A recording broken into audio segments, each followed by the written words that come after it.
أعوذ بالله من الشيطان الرجيم.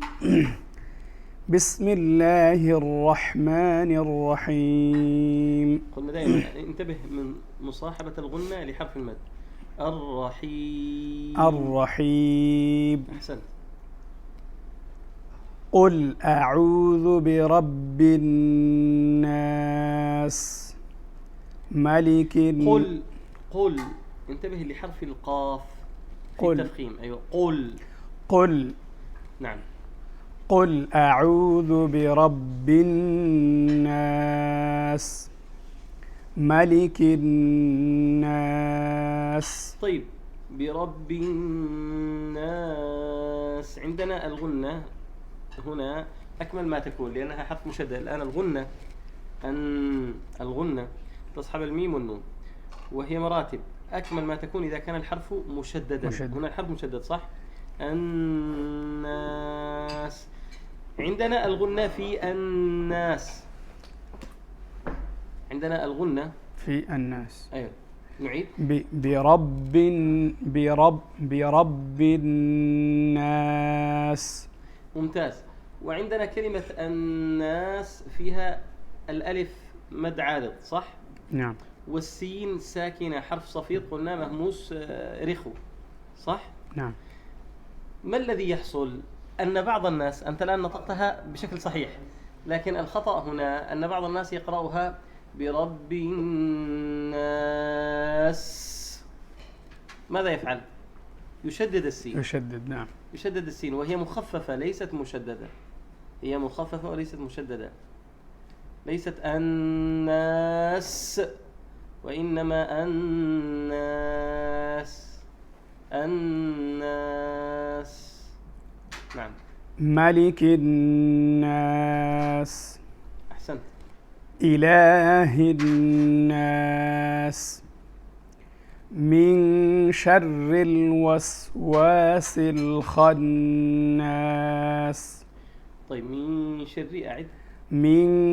لا، الآن النون من وبعدها شين. الحكم ما الحكم؟ إخفاء. النون وبعدها الشين. النون من طرف اللسان، الشين من وسط اللسان صح؟ نعم. طيب، إذن عند نطق النون إذن هي قريبة منه.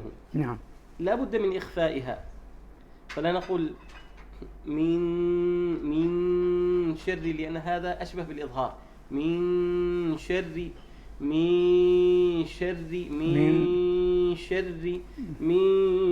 انتبه.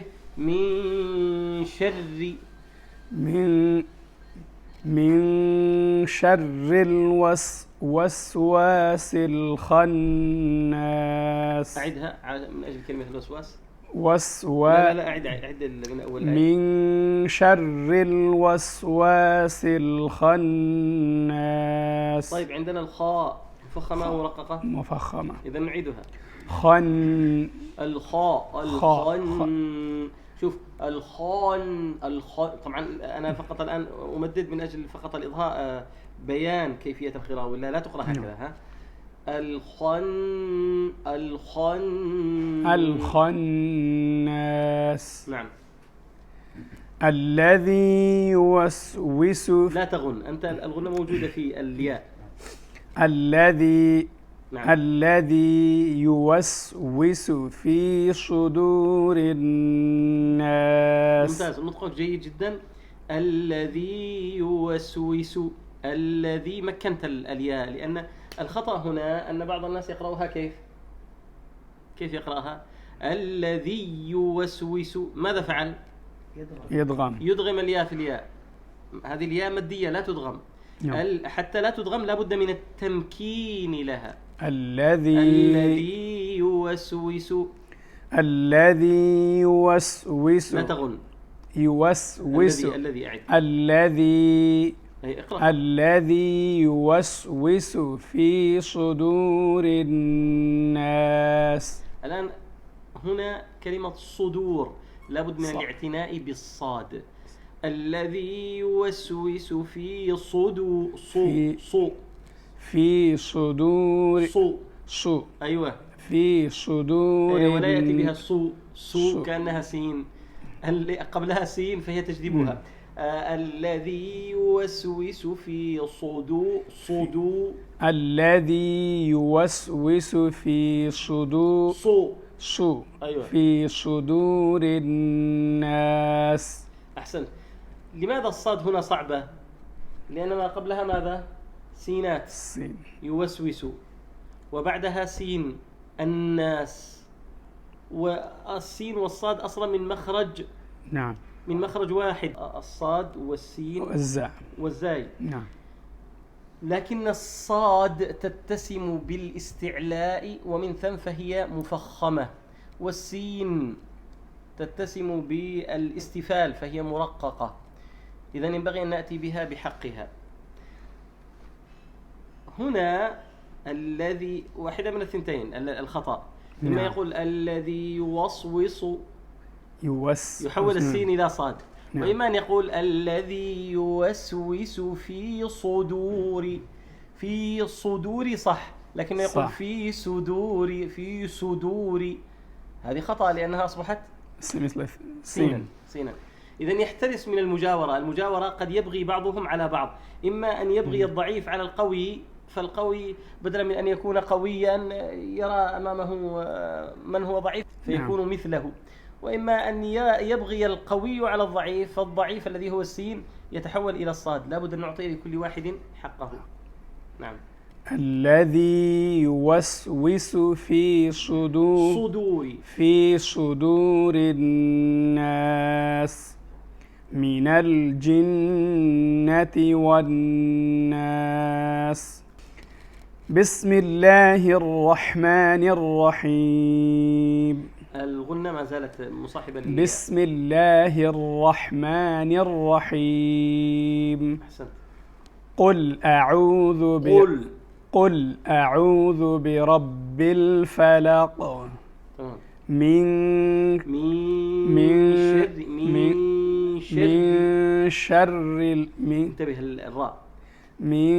شر ما خلق. هنا لم نتكلم نحن على الراء في شر. كلمة شر هي راء مشددة، والراء هنا مشددة ومكسورة. إذا كانت مكسورة فهي مفخمة ولا مرققة؟ مرققة. طيب، وهي مشددة، والراء حرف مكرر، ينبغي أن نحترس من أن نقول شر. الأخطاء الموجودة فيها الآتي: أن يفخم الإنسان الراء دون أن يشعر، فيقول من شر، هذا خطأ. شر خطأ. الثاني أن يكررها تكريرا مبالغا فيه، أو أن يكررها تكريرا ظاهرا، فيقول من شر، هذا خطأ. إذن هو يأتي بها مرققة، والتكرير يوجد أصله ولا يوجد كماله، فيقول إيش؟ من شر ما خلق. ما خلق. لا، تفخيم الخاء. الآن العكس، عندنا مفخم مرقق مفخم، الخاء مفخمة، اللام مرققة، القاف مفخمة. ما خلق. تمام. ومن شر غاسق إذا وقب. ومن شر النفاثات في العقد. ومن شر حاسد إذا حسد. بارك الله لك يا شيخ، جزاك الله خير. بارك الله فيك. ومن شر حاسد إذا حسد. نعوذ بالله من الحاسد إذا حسد، ونعوذ بالله من شر ما خلق ربنا سبحانه وتعالى.